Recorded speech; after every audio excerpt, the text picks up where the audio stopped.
Hi friends. Our next art activity is inspired by one of my favorite artists, and his name is Paul Klee. And as you see here is a photograph of him in his art studio.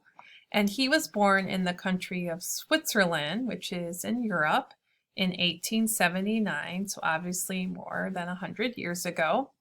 And when he was a young boy, he loved playing the violin. He was a musician, and he actually thought he might be a musician when he grew up. But then one day his grandmother gave him a box of chalk, and he started drawing with it.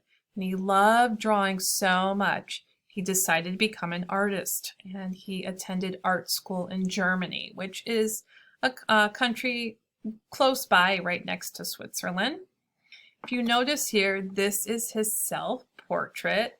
Obviously not realistic. You see, it's a little more abstract. He uses geometric shapes and bright colors. And as you see here, in the photograph in his art studio, his self-portrait is right here behind him on the easel.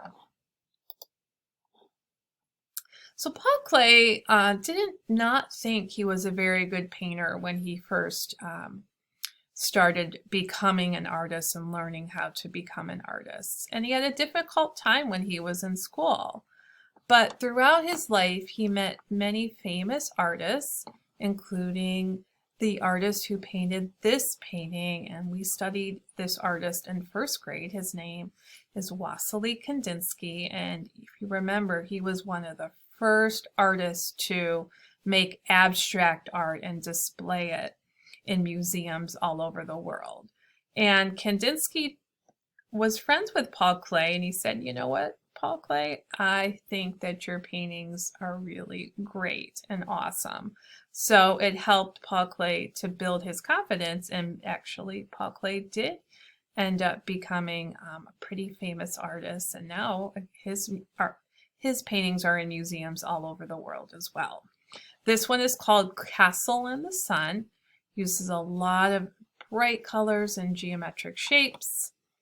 To me, it almost looks like Lego bricks or a mosaic, or almost like stained glass. And then you have the large orange sun in the background.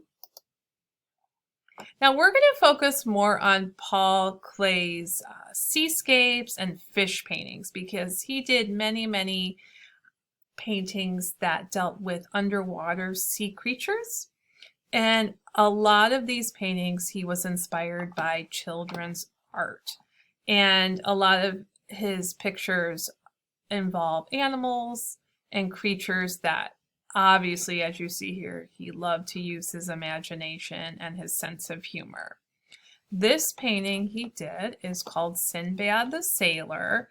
And Sinbad is one of the characters from Arabian Nights, which is a collection of Middle Eastern stories, and it was written in the 1800s. And the tale is about a merchant named Sinbad, and here he is. He was a sailor, and a merchant is someone who sells things. So I think he would take voyages on his ship and go to different cities and sell different goods. The stories of Sinbad's adventures are filled with details of giant birds, sea monsters. As you see here, he is fighting some sea monsters with his spear, whales as big as an island, goddesses, and evil fictional characters that he would battle or defeat. And this painting, as you see here, is inspired by those stories. And this one is called Fish Magic. He used a lot of different techniques in his paintings. He would combine chalk and watercolors to create, as you see, the background here is a very interesting texture. This one, as you see, has a combination of realistic things. The fish are drawn pretty realistically. You would find them obviously in an underwater seascape, but then you see things like a vase of flowers, some more flowers, and this looks like a portrait of a woman that has two faces. If you notice in the corner here, it looks like a boy wearing a party hat, And then up here, it almost looks like a fishing line or some kind of hanging wire that is supporting, looks like a circle, or it could be a net that's catching something in the water. And then you have these circular shapes that to me almost look like planets. So a lot of, again, he loves to combine realistic things and very imaginary things in his underwater paintings. This one is called the Goldfish, and he loved to scratch into his paint. So it almost looks like scratch art. So it looks like he might have painted the surface of his painting a very dark blue or black and then scratched into the color underneath to create the waves and the sea plants. This one is called Good Place for Fish. And as you see here, this to me almost looks like the eye of a fish, but looks like a building as well, because it looks like it has a brick pattern. You have another fish shape with two smaller fishes, some arrows, some flags, and this little funny sea creature with a big mouth, and it looks like, look, he has 5 legs. So all kinds of interesting things in this seascape.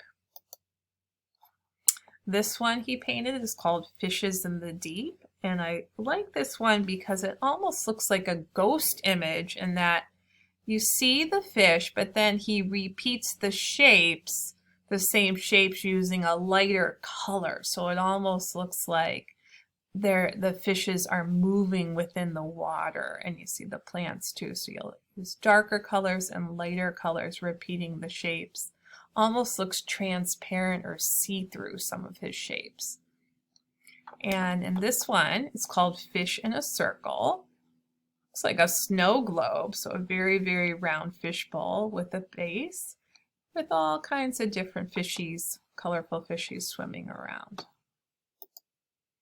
All right, friends, I hope this inspires you for your very imaginative underwater seascape picture that we are going to be doing for our next activity inspired by the artist Paul Klee.